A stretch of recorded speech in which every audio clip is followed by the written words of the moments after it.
Je vois que Christine s'est jointe à nous. Bonjour, comment ça va? Je vais bien, mais vous? Merci d'être là.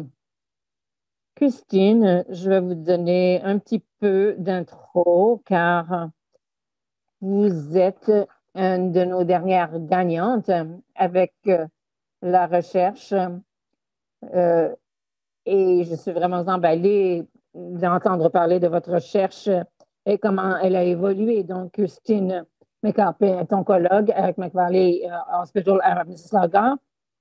Elle a récemment complété un fellowship à UFT et vous êtes toujours active à UFT et vous êtes également complété un doctorat en épidémiologie clinique, en gestion et d'évaluation à UFT et vous centrez sur l'apprentissage en machine pour améliorer la personnalisation des soins pour les patients avec des masse rénale. Donc, je pense que c'est pourquoi vous êtes là.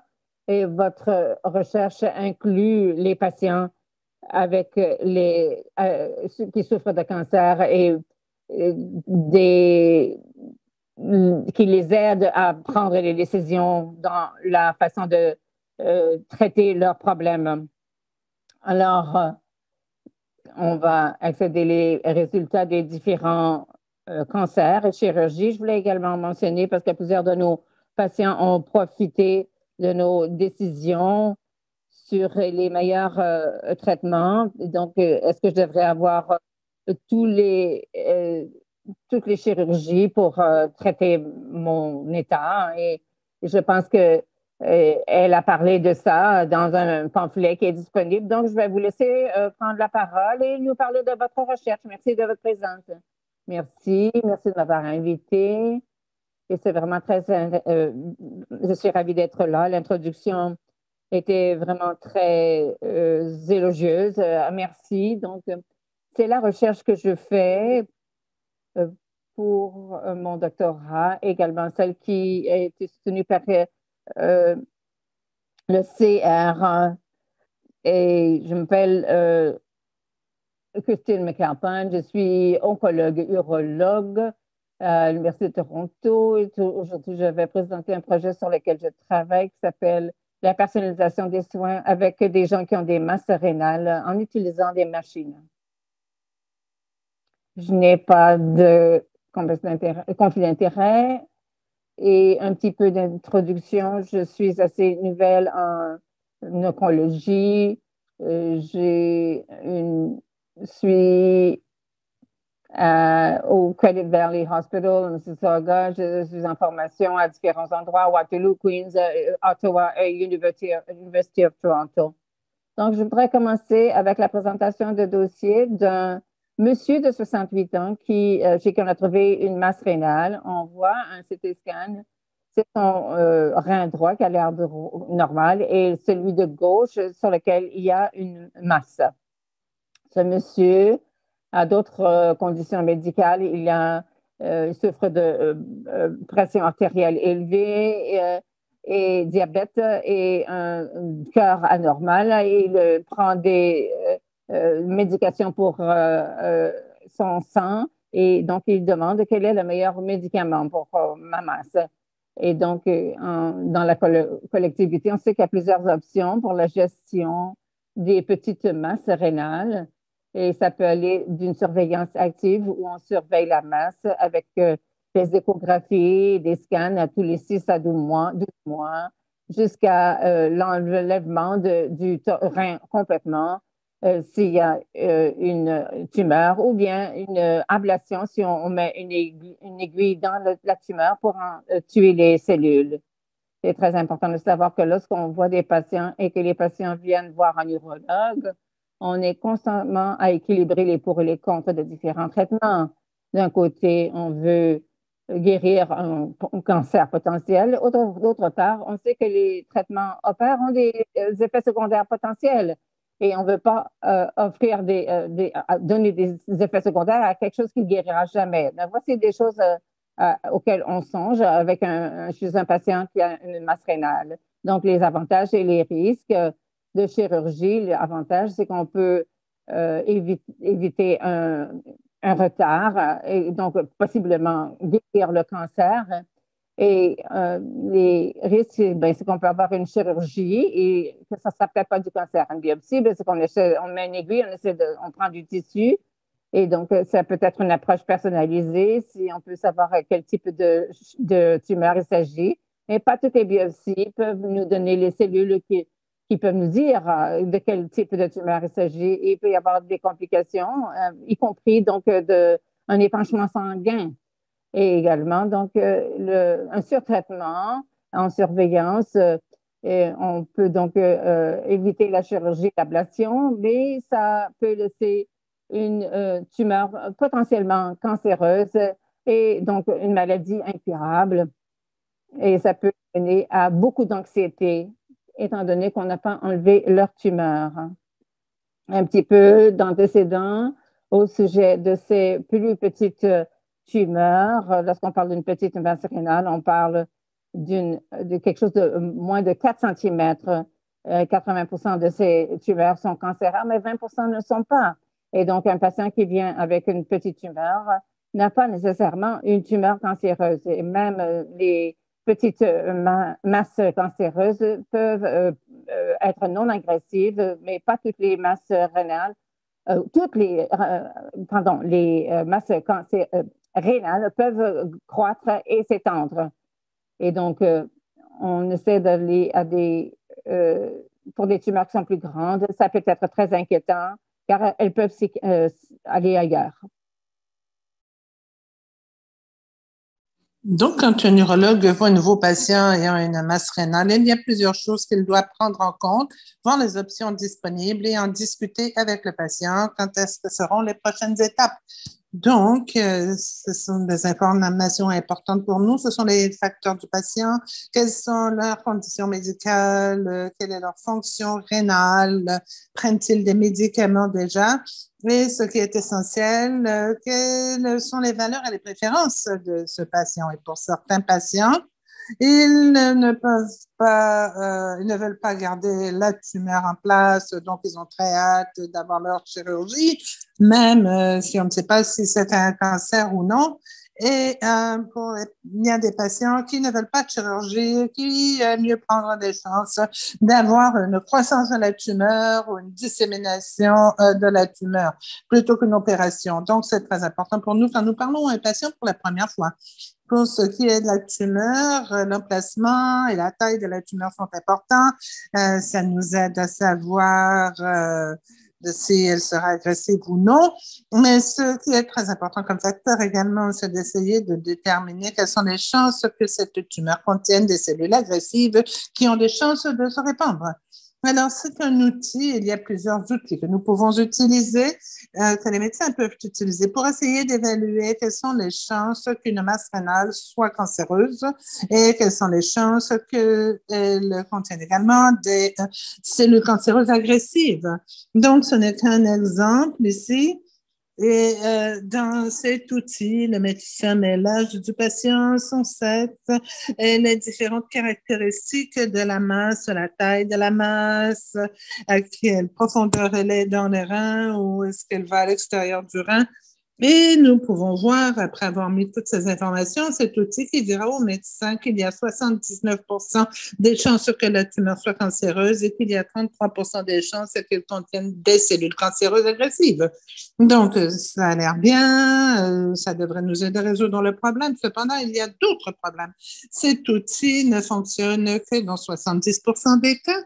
Alors, comme vous pouvez l'imaginer, pour un patient, 30% des fois, on dira qu'il y a très peu de chances que ce soit cancéreux. On va vous mettre en surveillance et quelques années plus tard, il s'avère que la tumeur se soit répandue. Et le deuxième problème, c'est qu'ils vont essayer de tester cet outil sur différentes populations et ils ont découvert que ça ne fonctionnait pas toujours aussi bien. Donc, ça ne s'applique pas à toutes les populations de patients, ce qui, encore une fois, peut poser des problèmes si nous essayons d'utiliser un outil de façon générale pour les patients atteints de masse ou de tumeur rénale. Donc, il faut voir comment l'intelligence artificielle peut améliorer les soins aux patients souffrant de masse au rein. Avant de rentrer dans les détails de la recherche que je suis en train de faire, il est important de comprendre de quoi nous parlons lorsque nous parlons d'intelligence artificielle, d'apprentissage machine et d'apprentissage profond. Ce sont des termes qui sont utilisés de façon très fréquente dans les médias, dans les présentations, dans les recherches, mais souvent, c'est très difficile de comprendre exactement de quoi parlent les gens. Donc, de façon globale, l'intelligence artificielle, c'est un terme parapluie. C'est tout ce qui a à voir avec un ordinateur qui va essayer de penser comme un cerveau humain. Donc, l'intelligence artificielle, c'est un programme qui peut ressentir, raisonner, agir et adapter, comme Siri, par exemple. Siri, vous pouvez dire, Siri, quelle est la température extérieure? Et Siri pourra vous répondre. Donc, elle pourra ressentir, raisonner, agir, adapter. Vous pouvez lui demander de vous conter une blague et elle va répondre. Donc, ça, ce n'est pas de l'apprentissage du tout, c'est simplement de comprendre la question et de fournir une réponse. Avec l'intelligence artificielle, nous avons ce qu'on appelle l'apprentissage machine. Ça, c'est exactement ce que ça dit. C'est un apprentissage en fonction de l'information fournie. Ce sont des algorithmes dont la performance s'améliore au fur et à mesure qu'on l'expose à des données. Alors, plus il y en a, plus les résultats sont positifs et précis. Un exemple, ce sont les évaluations Uber. Par exemple, vous voulez aller voir un match de hockey, vous prenez le téléphone, vous envoyez à Uber et on vous dit que le prochain taxi ou le prochain véhicule arrivera dans tant de minutes et que ça va vous prendre 20 minutes pour y arriver.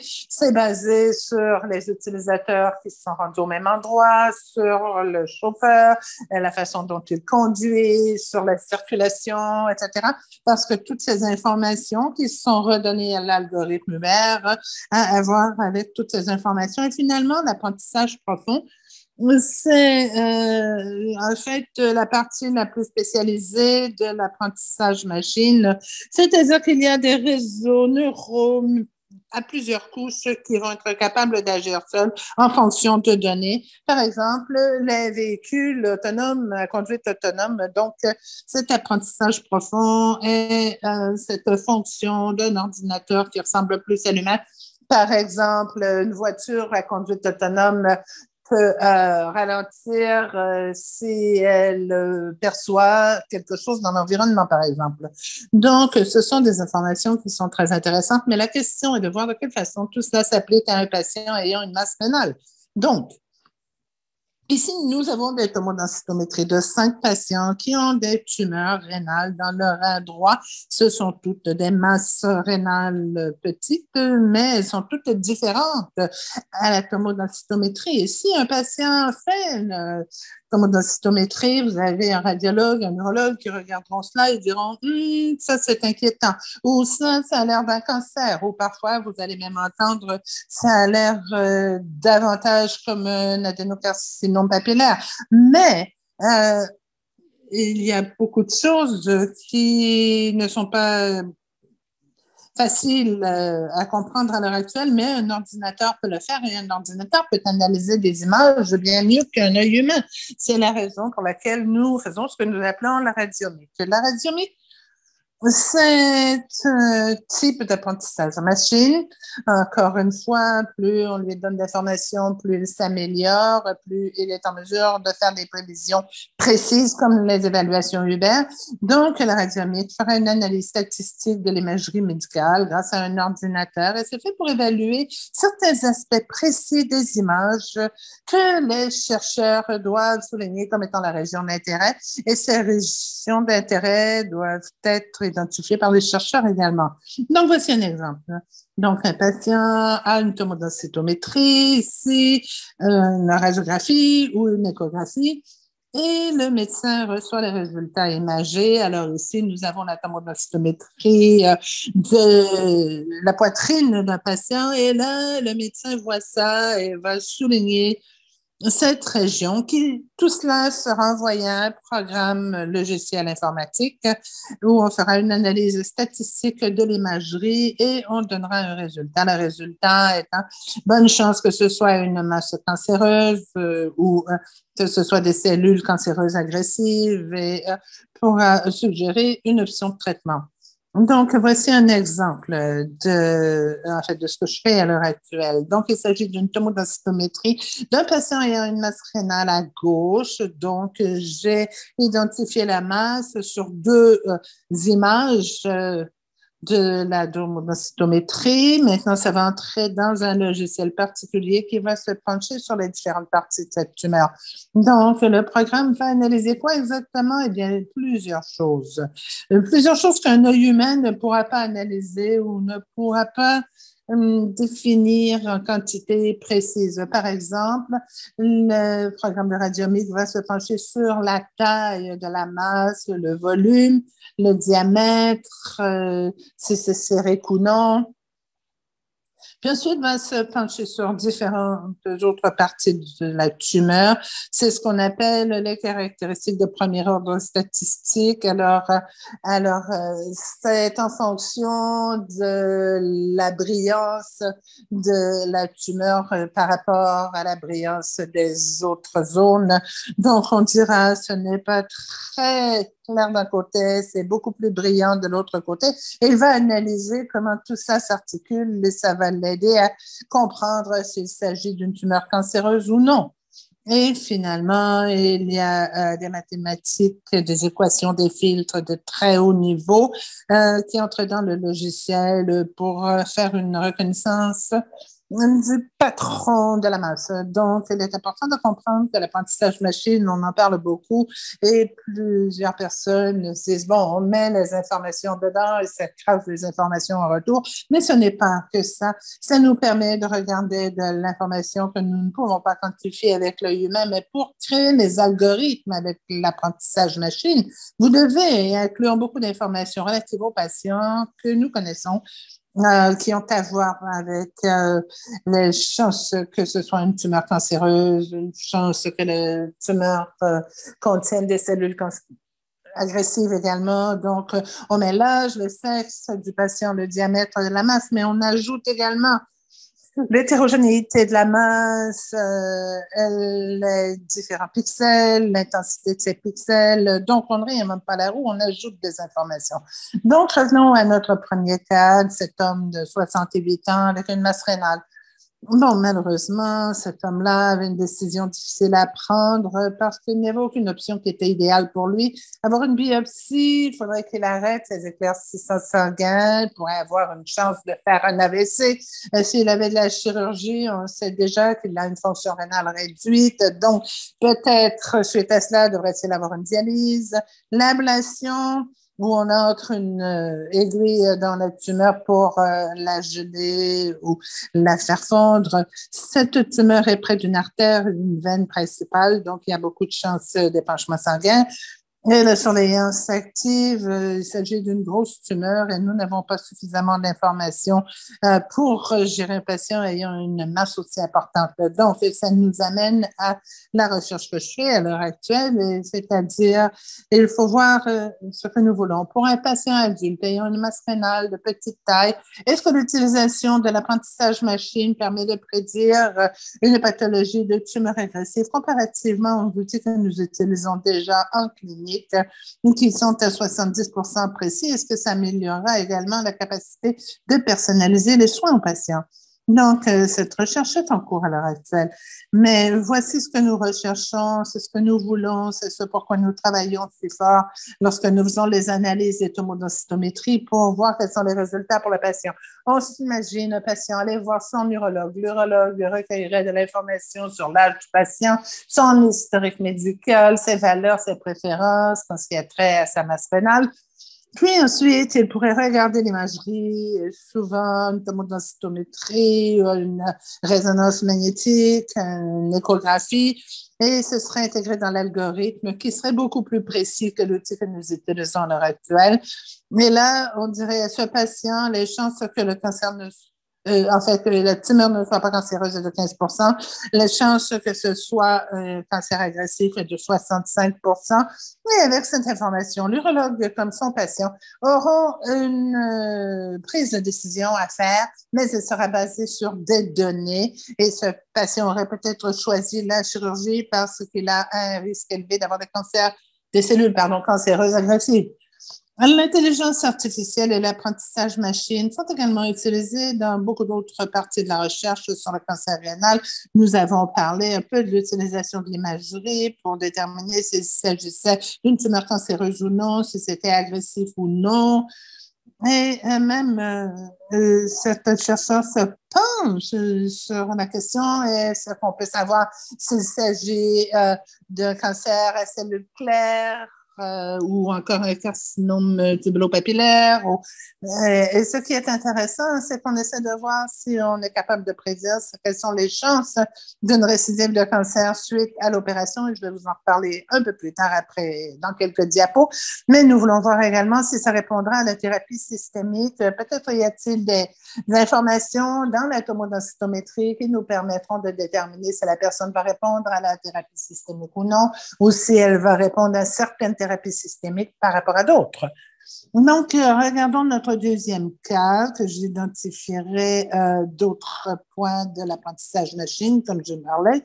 Donc, il s'agit d'une femme de 55 ans qui a une masse rénale importante, sinon elle est en santé, ne prend pas de médicaments et a une fonction rénale normale. Donc, la voici la tumeur importante sur le rein droit et elle a une néphrectomie radicale. Lorsque la pathologie revient, ça démontre qu'elle avait une tumeur de 15 cm agressive avec des marches négatives. La question clinique importante, dont on a déjà parlé au cours des dernières heures, c'est de déterminer est-ce que ce patient devrait avoir une thérapie adjuvante. Thérapie systémique adjuvante, c'est-à-dire immunothérapie. Donc, c'est une étude que nous avons faite avec l'Université de Toronto. Alors, c'était le plan général de Toronto. L'étude était pour prévoir la récidive de carcinome rénal après la néphrectomie et quel est le rôle potentiel des radiomiques de tomodensitométrie dans la prise de décision pour un traitement adjuvant. Nous avions ici un radiologue et un oncologue. Donc, encore une fois, dans cette étude, nous n'avons pas commencé du début. Nous avons utilisé certains des outils que nous avions déjà et que nous savions qu'ils nous aideraient à prévoir si le cancer avait des chances de récidive en fonction de la taille de la tumeur, son agressivité, etc. Dans les recherches passées, nous ont permis de déterminer si on a des chances de trouver si un cancer rénal peut revenir. Donc, rappelez-vous la radiomique dont je vous ai parlé, l'ordinateur peut regarder une tomodensitométrie et voir ce que l'œil humain ne pourrait pas voir. Alors, l'hétérogénéité de la tumeur, différentes parties de la tomodensitométrie peuvent aller beaucoup plus en profondeur que ce que nous pouvons voir avec l'œil humain. Donc, ce qu'on a vu ici, c'est qu'avec la radiomique, on a vu qu'il y avait une meilleure possibilité de prévoir la récidive ou non, mais ce n'était pas énorme. Alors, on voit qu'on a une petite amélioration ici, mais ce n'est pas une amélioration drastique. Il y a différentes raisons pour lesquelles nous pensons que ça a pu se produire. Les chiffres étaient faibles et l'utilisation de différents types de tomodensitométrie, dont je parlerai un peu plus tard, rend ce type de recherche très difficile aussi. Donc, il y a différents avantages potentiels d'une utilisation d'intelligence artificielle et d'apprentissage machine dans la recherche pour le cancer du rein. Nous serons peut-être en mesure d'améliorer la précision des modèles prédictifs. C'est ce que je recherche, de prévoir si les tumeurs contiennent des cellules agressives et devraient être enlevé par chirurgie aussi. On peut se contenter d'une surveillance à plus long terme. Ça nous permet de personnaliser le soin des patients souffrant de tumeurs rénales. Nous serons probablement encore en mesure d'améliorer la stratification des risques et de déterminer qui seront les patients qui profiteront au mieux d'une thérapie adjuvante après chirurgie.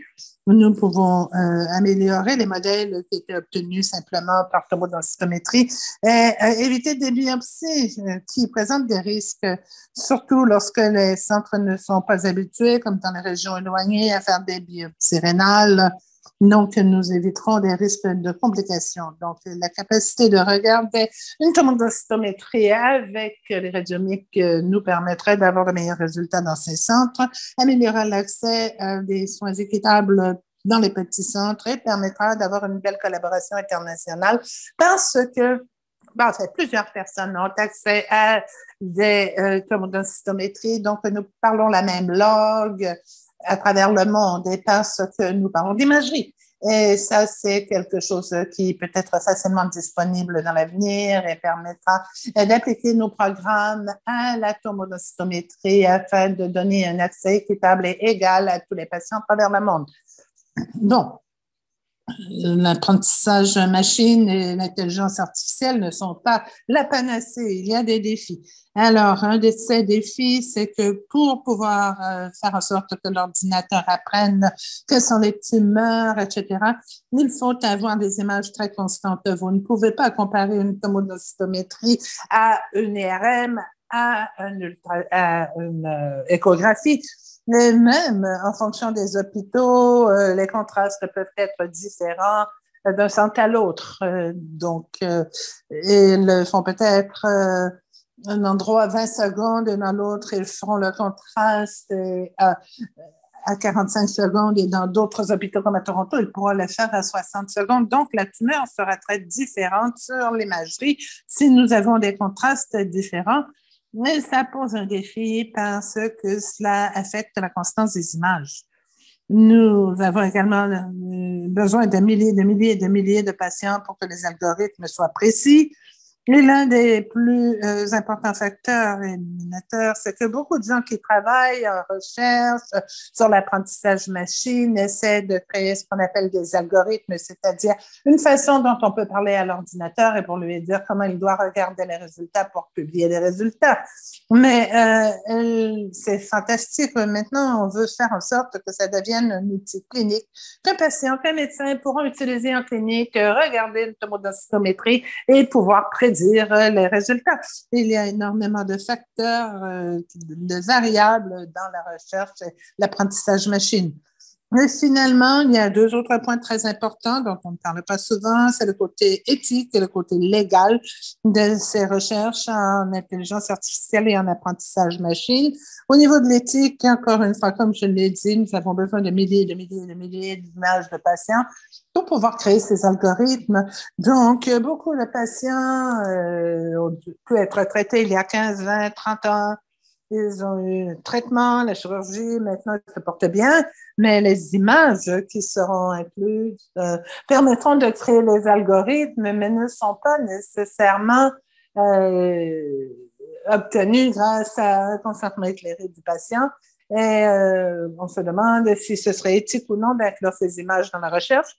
Et le côté légal, eh bien, disons maintenant qu'on crée cet outil, on le publie, on le rend disponible, et nous disons que c'est excellent, précision à 99%, mais que quelque part, il y a un patient, un médecin dans un autre pays qui utilise notre outil, applique ça et dit il y a de très, très, très, très bonnes chances que votre tumeur ne soit pas cancéreuse. Alors, génial, on va la surveiller. Ça n'a pas de chance ou presque peu de chance de créer un problème.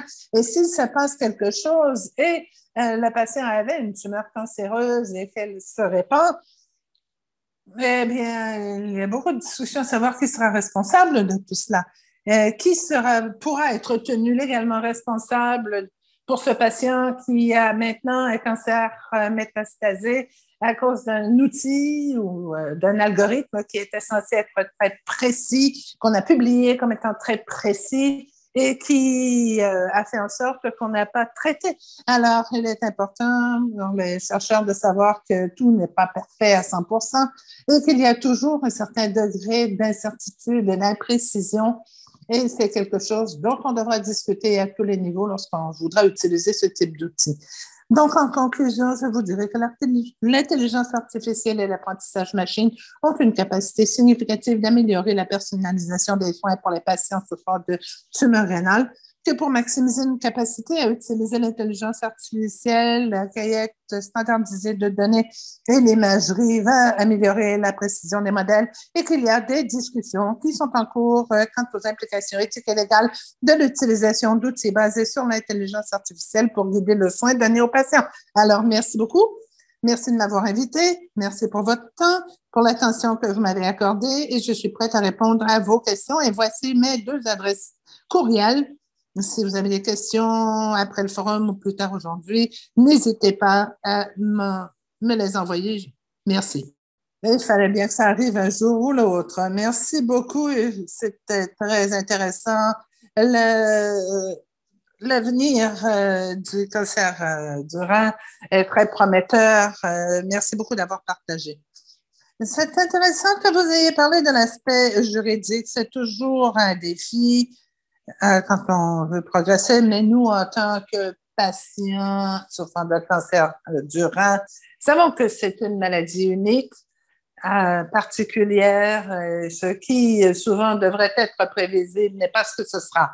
Mais bon, je suis convaincue que vous trouverez des façons de surmonter ces problèmes et ça a l'air très prometteur, surtout pour les patients souffrant de comorbidité, ceux qui souffrent de petites tumeurs.